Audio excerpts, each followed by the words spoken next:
another test run. This is basically just another test run, so I'm going to just spit whatever comes to mind right now. I'm going to try to put together some little studies, if you want to call them that, or universal ciphers, whichever way you want to call it. I've been having some trouble with this doggone microphone, and my system seems like it's I don't know what it is, but I'm going to figure it out. I'm going to tweak it out and get to the point of discussion down the road so that we can all collectively amplify our own frequencies and stop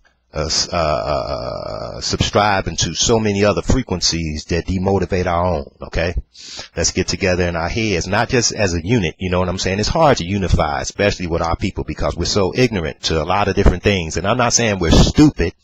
I'm saying that it's a lot of stuff that we just don't know. It's a lot of stuff that people just really don't even want to know, don't even care to know. And see, that's the harsh, ugly ass reality of the fact of where we are today, because most people just really don't give a fuck. Okay. And that's just the way it is. But there is a small percentage of those out there that do give a fuck and is willing to show effort into raising above the straps and shit that we've been given to mess with. When we bring everything in this world to the table, just by our energy, just by our frequency, just by our presence here on this big rock we call Earth, okay? Everything that has ever been came through us. I mean, even America. We built this shit. Just like the president said the other day, I remember him saying, he said, "You didn't build that. Somebody else helped you build that business." Well, who helped America build America? We did. The blacks is who built America. So, Mr. Whoever, you didn't build that. We built that shit. We built our own fucking prison in a nutshell. But we gave the warden rights to another that is not going to hand it back. I want to see if this tape comes out, and I'll say some shit right now, and I know when you know how you say cuss words on TV, they bleep that shit out. Well, it's working in another regime right now on this tape that I'm using here, this computer. Nevertheless, this is not one that I'm going to publish. This is just an unpublishable test run to see just how deep and where this thing is. I'm trying to adjust this as I speak. But back to some type of point here. The truth is more stranger than fiction, you know. And when we see outside of the bubble or outside of the box, we look back into the box and we see a box full of dead people. They're walking around, but there's no life in them.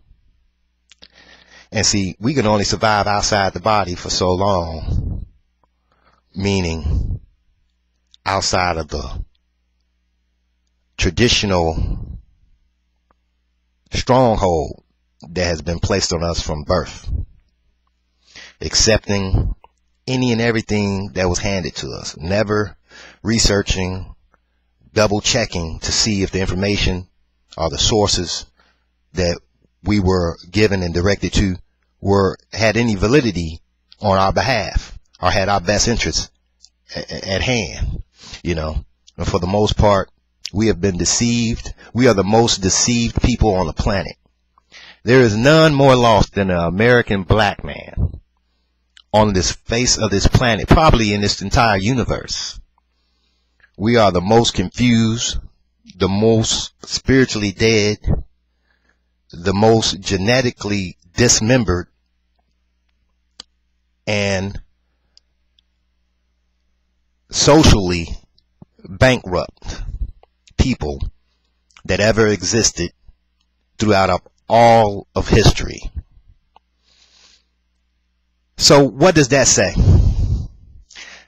That tells me, now I'm not talking about us, in a bad way.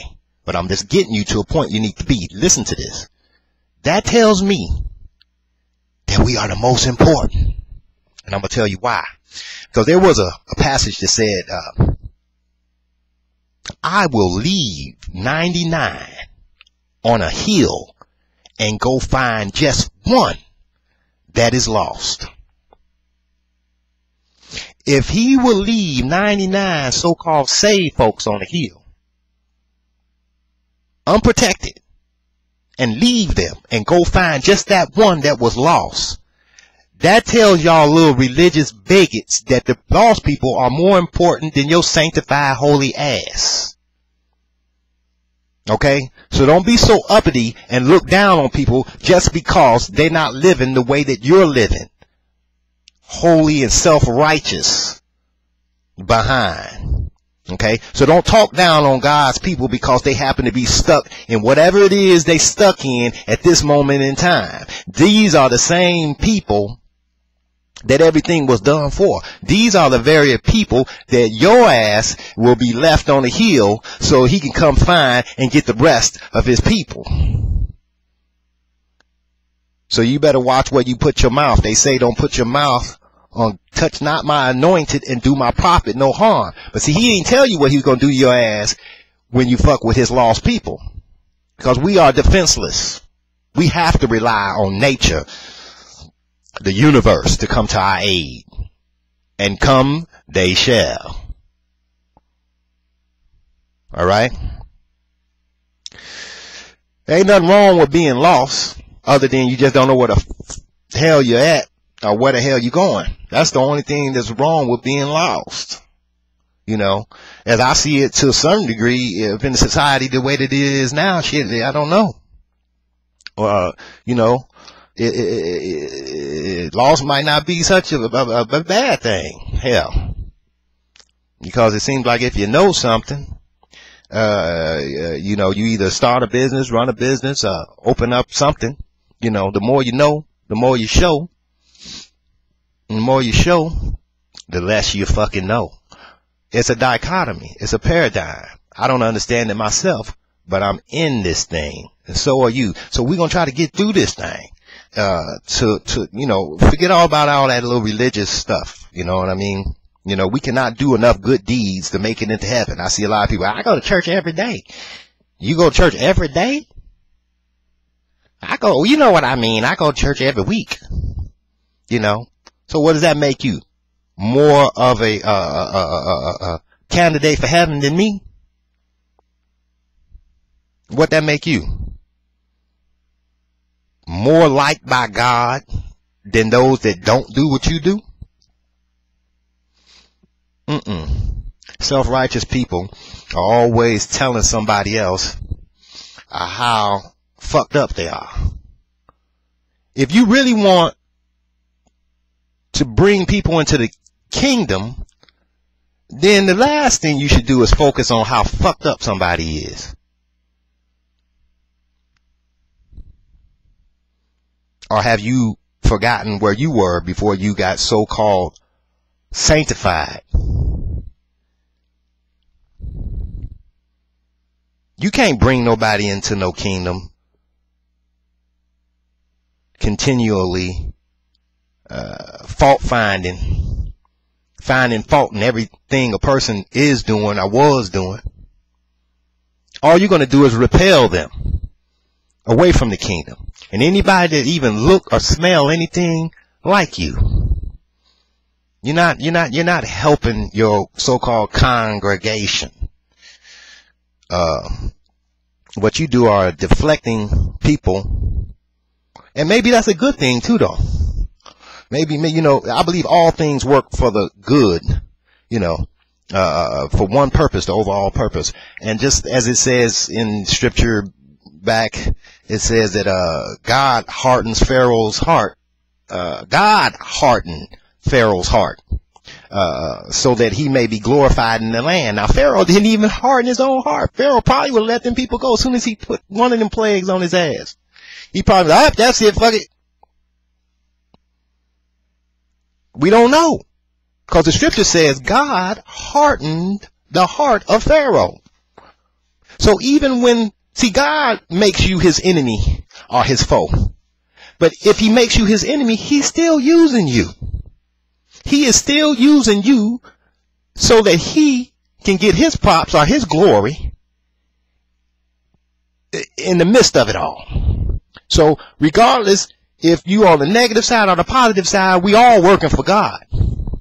Whether you want to accept it that way or not, it don't make no difference. It just is what it is. Do you think Satan is actually opposing God? Nigga, are you crazy? Are you crazy? Are you still that blind and that small childlike thinking to think that Satan is actually powerful enough to oppose God? That he's sitting somewhere battling with God? Nah, I don't think so. I done grew past that one. God allows Satan to remain in his seat because it's the balance or the duality of this universe or this dimension. In other words, you can't have in this dimension an up without a down. You can't have a north without a south. It's the duality. How would you know love if you ain't never felt hatred, abandonment, all of these different emotions? How would you know how it really felt to appreciate shit without losing all your shit? And then having to start over and over and over only to keep losing your shit. That develops patience and good works and all of that blase skippy crap. But the purpose for it is to bring balance or solidity to the conscious mind. And there's reasons for all of this stuff. So who are me? Who are you? Who am I to say that God is in a fight? How can God be in a fight that lasted trillions of years? You know, everything came out of God. He created all things, the bad and the good. You know, the good angels and Satan and his angels and his lynch mob. Okay? So, that's why, you know, we hear the saying, keep your friends close, but your enemies closer.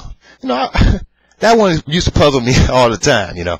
Nevertheless, but I think I got a little handle on what that really is getting at. I'm not thoroughly convinced yet, but I got an idea of what that means. Okay. All right. That's about my time. Until next time, thanks for listening.